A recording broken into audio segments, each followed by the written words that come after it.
Saludo con mucho gusto a Claudia Holguín, especialista en real estate y urbanismo. ¿Cómo estás, Claudia? Muy bien, Carlos, gracias. Buenos días. ¿Tú cómo ves las cosas? ¿La gente está en la lógica de comprar inmuebles como inversión, ponerlos en renta o no tanto? La gente está muy dubitativa respecto de lo que son otras alternativas de inversión. Diríamos que en función de una variable muy interesante habría que preguntarse, y ¿Cuál? el tema es las tasas bajas. Sí, es están decir, muy bajas las tasas, ¿no? las tasas de fondeo a 10 años, que es de donde toman los bancos recursos para poder prestar en créditos hipotecarios, han estado bajas los últimos 10 años, y la gran pregunta es si la guerra de tasas del año pasado va a continuar este año, va a continuar el próximo, y con el anuncio del Banco de México de reducirla a 3%, sí hace sentido por una parte, si es tu primera inversión y eres sujeto de crédito, te conviene mucho más rentar. ¿Por qué?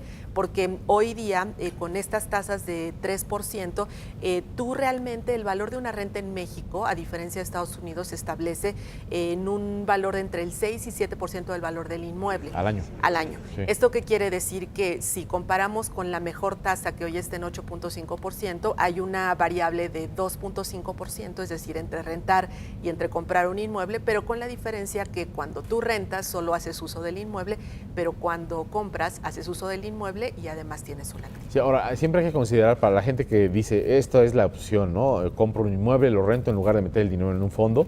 Hay que considerar que hay gastos de mantenimiento, de actualización, ¿no? De instalaciones y de bueno, algunos de ellos pueden trasladarse al inquilino, ¿no? Y ese puede ser el acuerdo, pero si no, bueno, pues hay un costo asociado a eso, ¿no? Sí, impuestos, el tema impuestos, fiscal. por supuesto, sí. ¿No? Es decir, si tienes un muy buen inquilino, pero que te pida comprobante fiscal, hay que recordar que en México, a diferencia de Estados Unidos, existen los niveles de medición que nos comentaba Elena, pero porque no está siquiera a discusión si te entregan comprobante fiscal cuando rentas, ¿no? Para el tema de tus declaraciones. Aquí en México todavía hay un gran mercado informal, sí. Las viudas, los dueños de casa y estas nuevas generaciones de gente que sí está tomando ventajas de las tasas bajas y de lo que siempre existe para poder llegar y comprar en una preventa, que te dejan una plusvalía, al menos si los procesos de preventa son de 18 meses en promedio. Si tú entras muy al inicio del proceso de construcción, sí, se revalora mucho, ¿no? Un 30% al menos. Bueno, eso está, bueno, pero hay casos en los que no, y pierdes mucho también, porque si no se vendió el inmueble, está mal localizado,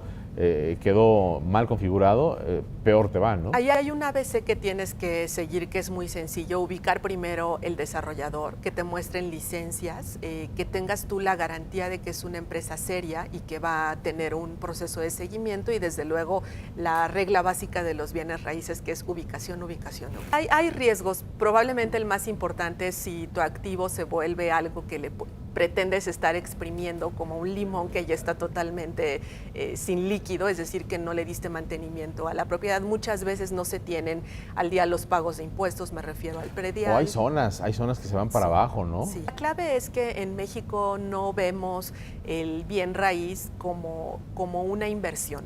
Cuando tú ves como inversión un bien raíz, le das mantenimiento, ubicas compras un seguro.